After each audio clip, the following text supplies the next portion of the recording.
Target panic is a form of anticipation of the shot. It's when you get on the target and your body goes, go, go, go, go, and it wants it to go and doesn't allow it to be a nice, smooth executed shot. When I was 12 years old, I had target panic so bad that I could not draw up on a target and get in there and let the dot get on the target without counting to one. My dad would say, count to one, and I'd go one and totally collapse. I mean, my hands would touch my wrist. It was horrible. And it actually led me to quitting archery for quite a few years. So there are milder forms. Just like the other day, I come in here and practice working on my shot. It makes me feel better, and it makes it a little stronger shot. It's not, that is kind of the thing, is when it's weaker and you're not as aggressive and strong, it's kind of a fear of something going wrong, which is an anticipation of the shot being, you know, a form of target panic. And so there are different levels. And like I said, mine was horrible. But I think if you'd go through these steps, if it wanted to help you, I think it would be a great thing. Rule number one is blank bailing. We're going to get up close so you're not afraid of missing. You take your sight off. You do get all that. I have my sight on because I've just been shooting. And close your eyes. So you'll draw back. Get into your anchor point. Close your eyes so you're not aiming at all. And just execute. So that your body feels and learns what a good shot feels like. I think there's a lot of people out there right now that can't tell you the difference between a bad and a good shot.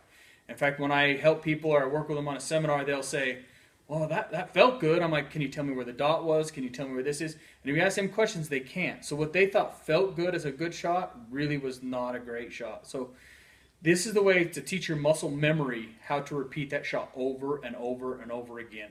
And maybe get to the point where all you have to do is aim and make it a lot simpler. The big thing with this is the commitment. It's a month long. You don't want to shoot any other type tournaments in between. You don't want anything because you'll regress back.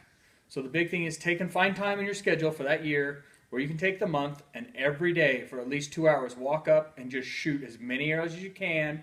Blank bail up close with your eyes closed so that your body learns to repeat that shot. It teaches it muscle memory. So that when you get back to shoot or when you get in that pressure situation, your body knows how to execute the shot. And so you can fall back on that and it'll help lead to more success. I mean, I went through this and I think it's a great first step to get to where you want to get. And if you don't have 2 hours a day, make it to an hour, maybe extend it a little longer than the month.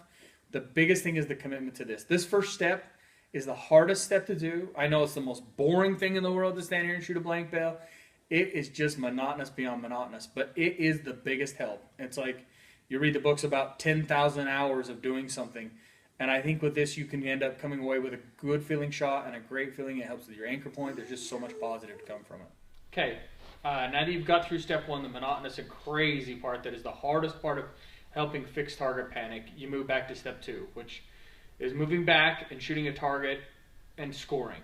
I mean, I will tell you, I don't shoot an arrow that I don't usually score. So to me, it helps me understand where I'm at and where I'm going.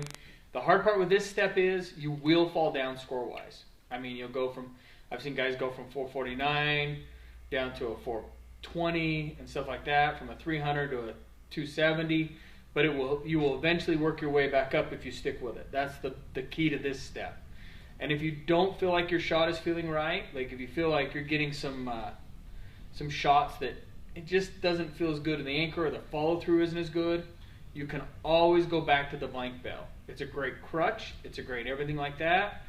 And as for how many arrows I would shoot this, I would say your time allowance is a big part. I would say with a minimum of 2 games a day just to kind of see how your scores are and see where you can get from there and just slowly keep working your way up, because as you get stronger, your aiming will get better.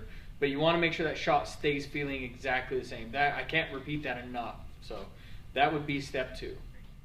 Step 3 is kind of more of just a little exercise that I would do, as if you're struggling on your aiming when you're back there shooting a target and your score's not going up as quick as you'd like. When you get to this step, the biggest thing is don't shoot your arrow. You've shot your 2 games. You're probably a little tired. You're going to want to put everything together just like you're getting ready to shoot.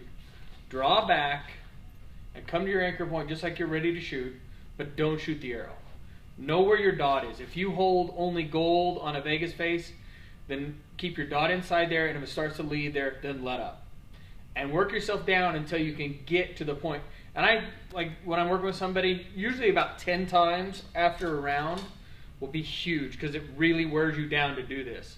So I wouldn't say that you push it through and do a whole bunch, but I would say 10 times is a great exercise every time after you're done shooting because you're already on the tired side. And this will just help strengthen your arms and everything in your aiming exercises. So, and if you can get through all 3 of them steps, it's a huge advantage. I had target panic, like I said, when I was so young and struggled with it. And then with the steps I got through to help get me to where I'm at now. And so I hope this helps you out and you can get to where you want to get.